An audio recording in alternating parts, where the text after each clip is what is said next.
Episode 21 pattern in blood line headphone. Shreya का कमरा किसी साधारण लड़की का कमरा नहीं था। जहां लोग अपने दीवारों पर पेंटिंग या फोटो लगाते हैं, वहां उसकी दीवारें रहस्य और खून की कहानी कहती थी।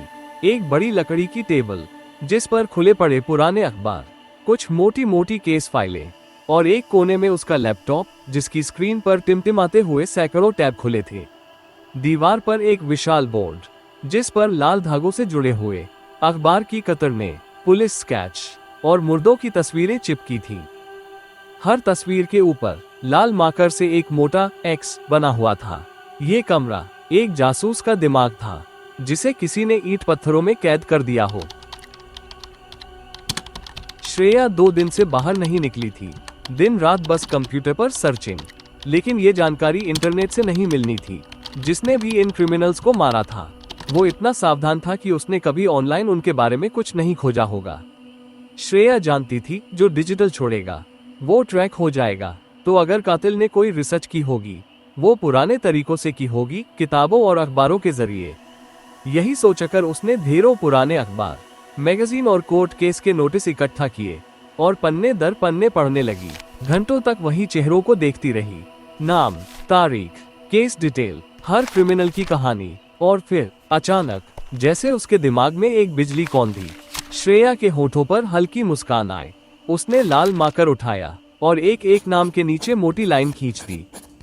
श्रेया धीमे, खुद से, यही है, यही कनेक्शन।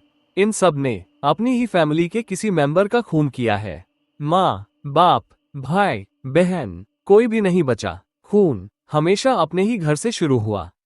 उसने गहरी सांस ली और बोर्ड के सामने खड़ी होकर फुसफुसाई, जिसे भी ये मौतें हो रही हैं, वो फैमिली किलर्स से नफरत करता है। और शायद ये उसके लिए सिर्फ बदला नहीं बल्कि एक सजा है। उस पल श्रेया को यकीन हो गया कि उसने हत्यारे के दिमाग का दरवाजा खोलने वाली चाबी ढूंढ ली है। Chapter 22 the girl in black. Sanjay अपनी दुकान के पीछे की टेबल पर बैठा था। सुबह का समय था और बाहर सड़क पर हल्की धूप और ठंडी हवा का मेल था। वो किसी पुरानी किताब में खोया हुआ था कि तभी दुकान का कांच का दरवाजा धीरे से खुला। अंदर कदम रखा एक लड़की ने। पूरा काला परिधान, black T shirt, black jeans और ऊपर से लंबा काला कोट। काले बाल खुले हुए, आंखों पर हल्का सनग्लास और चेहरा ठंडा, जैसे किसी से कोई मतलब ही न हो। संजय ने मुस्कुराते हुए कहा, आपका स्वागत है मेरी बुक स्टोर में। पर लड़की ने कोई जवाब नहीं दिया। वो सीधे शेल्फ की तरफ बढ़ी, जैसे उसे पहले से पता हो कि उसे क्या चाहिए। उसकी नजरें किसी उपन्यास पर नहीं बल्कि क्राइम सेक्शन पर टिक गईं। एक एक कर वो पुरानी केस फाइलों पर आधारित किताबें निकालने लगी। Famous Indian murder trials, bloody families, criminal minds of India. सारी किताबें उन्हीं अपराधियों पर आधारित थीं जिनके नाम सुनकर पुलिस भी सिहर उठे। वो काउंटर पर आई और किताबों का ढेर रख दिया। संजय की नजर जैसे जम गई।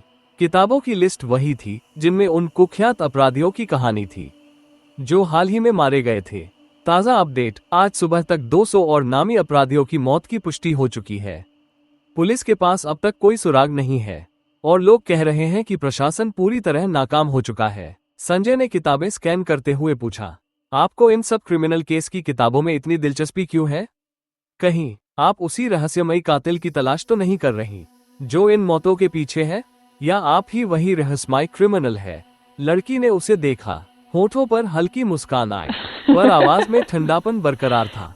ये आपका काम नहीं है जानना।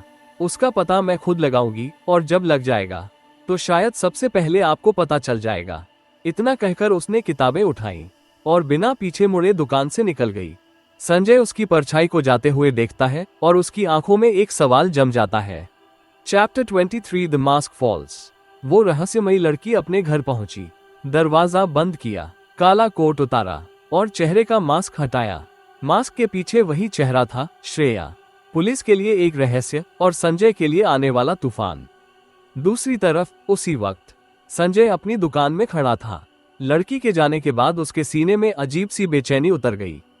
वो कोई जन्म से अपराधी नहीं था, बस नफरत और गुस्से ने उसे इस अंधे रास्ते पर ला खड़ा किया था। लेकिन आज कुछ अलग लग रहा था। उसने दुकान जल्दी बंद की और घर लौट आया। रात के खाने के वक्त भी उसका चेहरा गंभीर था। डिनर टेबल पर अचानक कमरे में धुंध सी फैलती है और रेड मास्टर प्रकट होता है। रेड मास्टर, क्या हुआ बेटू? ये बेचैनी क्यों? संजय गहरी सांस लेकर, मुझे पता ही नहीं था कि मैंने अपनी नफरत में एक पैटर्न बना दिया है।